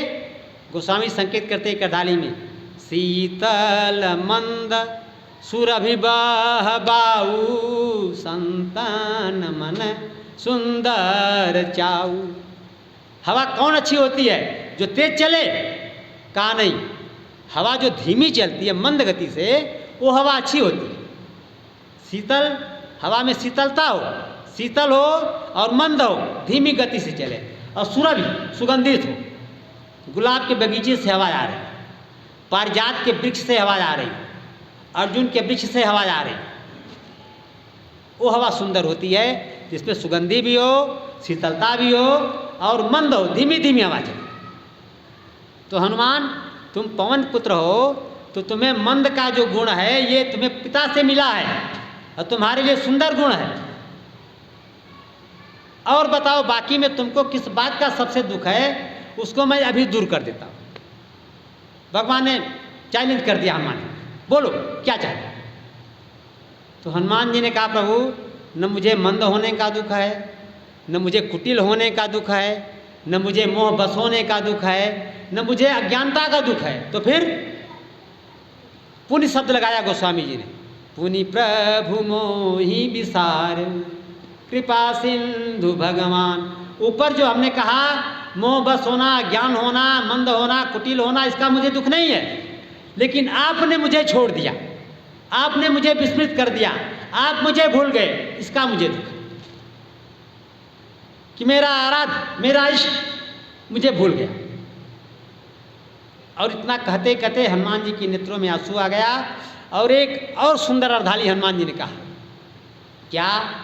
तापर मैं रघुवीर दुहाई, जानो नहीं कछु भजन उपाई। 24 घंटा जो भजन करने वाला है, गोस्वामी जी संकेत करते हैं बालकांड में, सुमीरी पवन सुत पावन नाम, अपने बस करी राखे राम।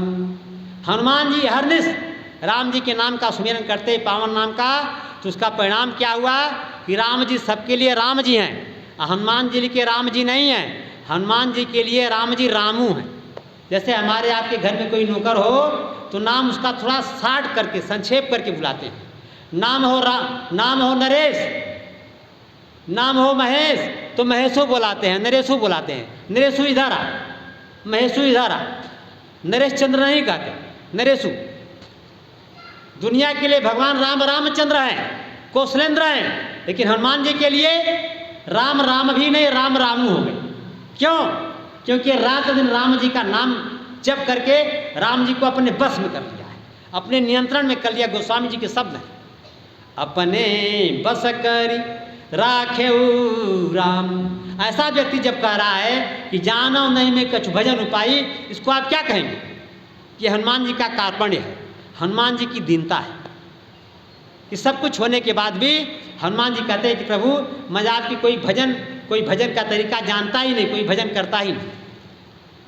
इतना कहते कहते हनुमान जी विप्रवेश को एक क्षण में पलट करके हनुमत स्वरूप में आ गए, और तुरंत जैसे हनुमान जी के रूप में आए, भगवान ने इनको गले से लगा लिया। और गले से लगा लिया तो भारतीय वांग्मय में आपको याद दिला दूं, एक अकिंचन ब्राह्मण सुदामा, गरीब ब्राह्मण द्वापर में हुआ, जिसके पैर को भगवान ने अपने नेत्रों के आंसू से धोया।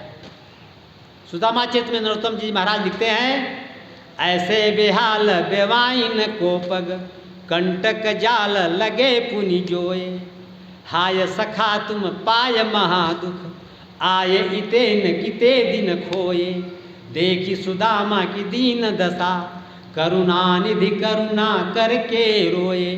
पानी परात को हाथ छुयो नहीं, पानी परात को हाथ छुयो नहीं, नैनन के जल सो पग धोए, नैनन के जल सो पग धोए। बगल में रुक्मिणी जी स्वर्ण के थाल में जल लेकर खड़ी थी कि आज भगवान का सखा आया है, भगवान उसके पैरों का पाद प्रक्षालन करेंगे। लेकिन हमारे भगवान बैठ करके सुदामा जी के चरणों को दोनों हाथ में लेकर के देख रहे हैं, सहला रहे हैं। पानी जो परात में रखा उसको नहीं छू रहे हैं, रोते जा रहे हैं। और जो नेत्रों भगवान के चरणों का जल, गंगा जल, गंगा जल क्या है? ब्रह्मस्रवा, ब्रह्मद्रवा, दोनों शास्त्र में प्रमाण है।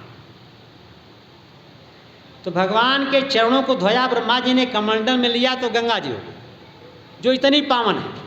और भगवान के नेत्रों का जल कितना पवित्र होगा, कल्पना करें आप। और ये सौभाग्य सुदामा जी को मिला है। अब बात आई गई तो सुदामा जी को स्पष्ट मैं कर दूं। सुदामा जी के लिए भागवत में कई विशेषण दिया व्यास जी ने। ये ऐसा ब्राह्मण है अजाचक, कभी मांगता नहीं। अब आप कहोगे सुदामा भीखे मांग के तो खाते थे, और आप कहते हैं कि अजाचक। अरे मैं कहने वाला कौन होता हूँ? सुखदेव जी महाराज, व्यास जी महाराज लिखते हैं ये अजाचक ब्राह्मण है। ब्राह्मण के लिए शास्त्रों में विधान है, ब्राह्मण को धन केवल भिक्षा, ब्राह्मण का दल भिक्षाटन है। ब्राह्मण भिक्षा मांगेगा उसकी बेइज्जती नहीं है, लेकिन क्षत्रिय भिक्षा मांगेगा तब उसकी बेइज्जती है। 5 घर में ब्राह्मण अगर भिक्षा मांगता है तो उसको अजाचक कहते हैं, वो भिक्षा नहीं मांगता। 6ठे घर में जाएगा तब भिक्षाटन माना जाएगा। तो सुदामा जी का नियम था 5 घर में भिक्षा मांगे, मिले तो सही और नहीं मिले तो सही। मिले तो ठाकुर जी को भोग लगा करके पावें, और नहीं मिले तो एकादशी मना। 6ठे घर में नहीं जाते थे, इसलिए व्यास जी ने लिखा अजाचक। और दूसरा विशेषण दिया प्रशांत आत्मा। इतनी गरीबी होने के बाद भी उनके आत्मा में कोई क्षोभ नहीं है, कोई भी क्षोभ नहीं है। समुद्र की तरह से शांत ही नहीं, प्रशांत है, प्रशांत आत्मा। विशेषण लगा है, उपसर्ग लगा है। प्रशांत आत्मा। ऐसे विप्र सुदामा के चरणों को भगवान हाथों से लेकर के कह रहे, भैया मेरे मित्र, तुम इतना विलंब क्यों कर दिए? तुम्हारे पैर में तमाम बेवाई फटी हुई है, जाके पाँव ने फटी बेवाई सो का जाने पीर पर आए। बेवाई फट जाती है तो बड़ा दर्द होता है पैरों में। सुदामा जी के पैरों में बेवाई फटी हुई है और पैरों में तमाम कांटे चुभे हुए हैं, कंटक जाल लगे पुनिजोए, कांटा चुभे हुए हैं।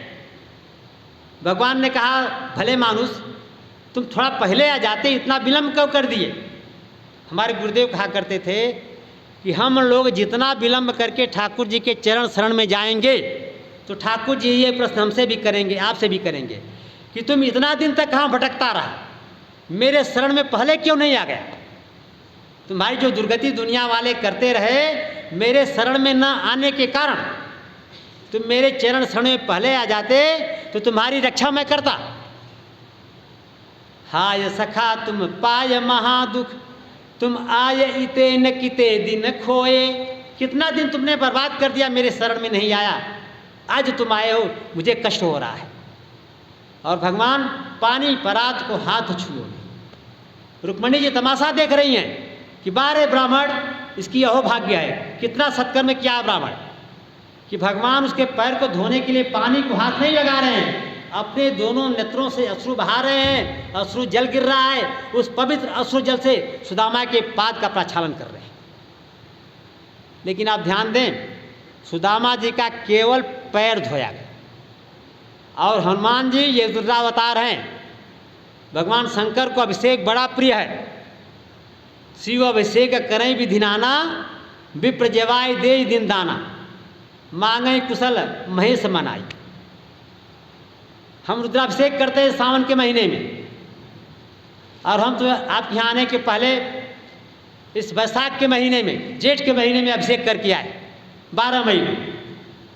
तो हमारे कॉलोनी वाले ने पूछा कि महाराज जी, न ये सावन है, न कार्तिक है, न मार्गशीर्ष है, इस जेठ के महीने में, इस बैसाख के महीने में आपको क्या सूझी अभिषेक कराने?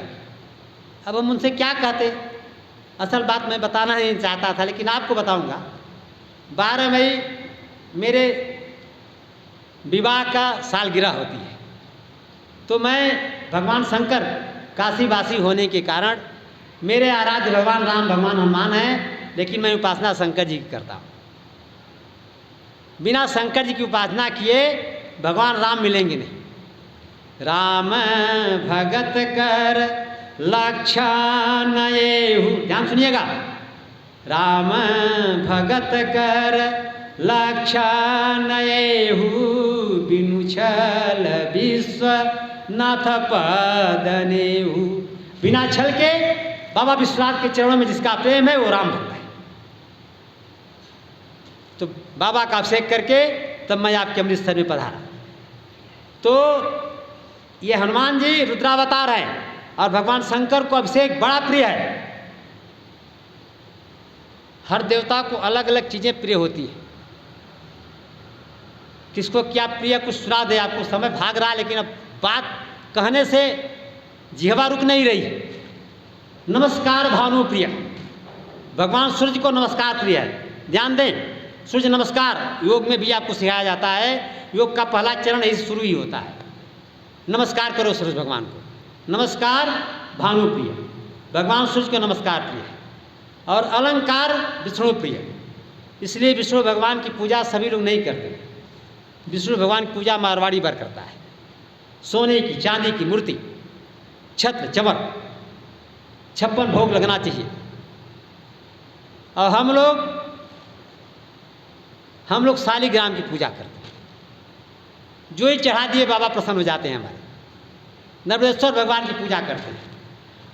धतूरा, मनार, कनेर, बेल, जो ही मिला, नहीं कुछ तो गंगा जल, हर हर, नहीं कुछ तो चावले चढ़ा, बाबा प्रसन्न हो। तो आज रुद्रावतार हनुमान जी का ठाकुर जी अभिषेक कर रहे हैं, सीने से लगाए हुए हनुमान जी। हनुमान जी का सिर ठाकुर जी के गले तक है, और ठाकुर जी के आप चित्र को हृदय में ले आवे, आनंद आएगा। ठाकुर जी के नेत्रों से, दोनों नेत्रों से अश्रुपात हो रहा है, और वो अश्रुपात हनुमान जी के सिख नख हनुमान जी का स्नान करा रहा है, अभिषेक कर रहा है। भगवान जी के नेत्राश्रुओं से आज हनुमान जी का अभिषेक हो रहा है, मस्तक से लेके नख तक। ये हनुमान जी की भाग्य देखिए, ये नाम का प्रताप है, नाम का सुमिरन करने का प्रताप है। हनुमान जी ने प्रसन्नता, कृतज्ञता का अनुभव किया। ठाकुर जी छोड़ ही नहीं रहे हनुमान जी को, जकड़े हुए हैं। अभी दोनों लोगों को जकड़े रहने दीजिए, रात भर लोगों का मिलन होने दीजिए। एक बनारसी ठाट मस्ती सुना के आपको वाणी को विराम देंगे। भगवान शंकर की बात आ गई है, इसलिए याद आ गया, सावधानी सुनिएगा। भाषा समझ जाएंगे, नहीं तो फिर मैं आगे समझा दूंगा, व्याख्या करूंगा उसकी। एक बार शिव दर्शन को उरिगारी के वाहन पर हरि आए। एक बार शिव दर्शन को उरगारी के वाहन पर हरि आए। स्वागत में शिव शंकर भी सर्प लंगोटी लगाई के धाये। देखत ही उरगार को वाहन सर्प बेचारे सो जान बचाए। मंजुल मंगल नित्य करे त्रिपुरारी सलज्जित शीस झुकाए। आपको समझा दे तो और आनंद जाएगा। बनारसी एक कवि हमारे वहाँ हुआ, मंगल कवि, लोक गायक, उसकी ये रचना है। एक बार भगवान विष्णु, भगवान हरि मने भगवान विष्णु शिव दर्शन के लिए पधारे कैलाश पर, और गरुड़ अपने वाहन से पधारे। तो शंकर जी को गणों ने सूचना दिया कि महाराज भगवान विष्णु आए हुए हैं। तो स्वागत में शंकर जी ध्यान में थे, स्वागत में दौड़े। अब शंकर जी तो दिगंबर थे, कुछ था ही नहीं। अब वहाँ मर्यादा रखना है, क्या करें? तो बाघंबर को लपेटे, बाघंबर सरक रहा था, तो एक सांप पड़ा था बगल में, उठा करके जैसे हम लोग बेल्ट लगाते हैं कमर में ना, वैसे भगवान शंकर ने सांप लंगोटी लगाई के था, सांप को लंगोटी बना लिया, बाघंबर कस लिया, और दौड़ करके गए और भगवान हरि को प्रणाम किया। तब तक सांप की दृष्टि पड़ी गरुड़ जी पर। गरुड़ सांप को पकड़ के खा जाता है। जैसे सांप ने देखा कि गरुड़ सामने खड़ा है, सांप बेचारा, सांप सो प्राण बचाए भागा, जान लेकर के भाग गया।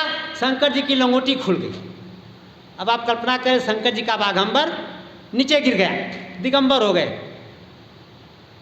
तो कभी कह रहा है कि मंजुल मंगल नित्य करें, भगवान शंकर सबका रोज मंगल करें। ऐसे त्रिपुरारी सलज्जित, लज्जा का अनुभव करते हुए शीश झुकाए, भगवान हरि को प्रणाम किया। इन्हीं शब्दों के साथ राम जी और हनुमान जी को गले में मिले रहने दीजिए, रात भर आलिंगन करते रहे। सुबह फिर हम इनके कथा का और आनंद आगे बढ़ाएंगे। 2 बार भगवान का नाम, इसके बाद वाणी को विराम। श्री राम जय राम, जय जय राम। श्री राम जय राम, जय जय राम।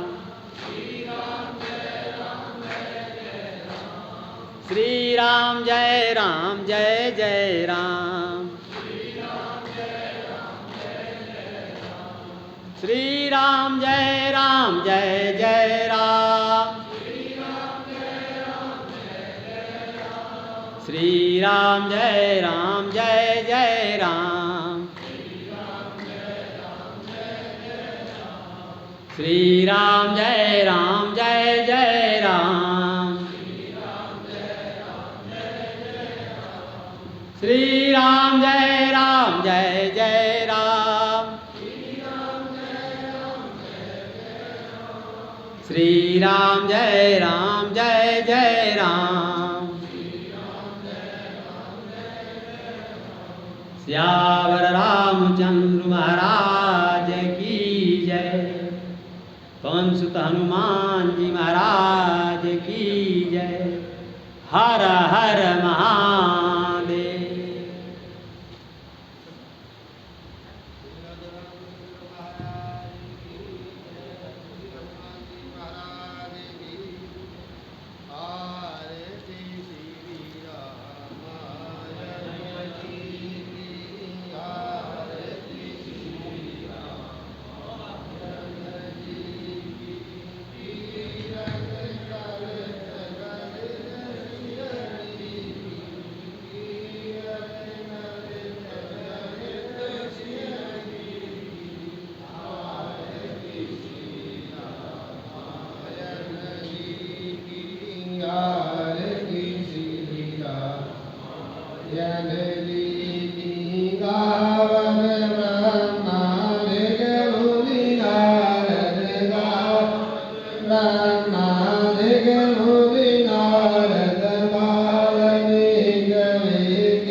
Swami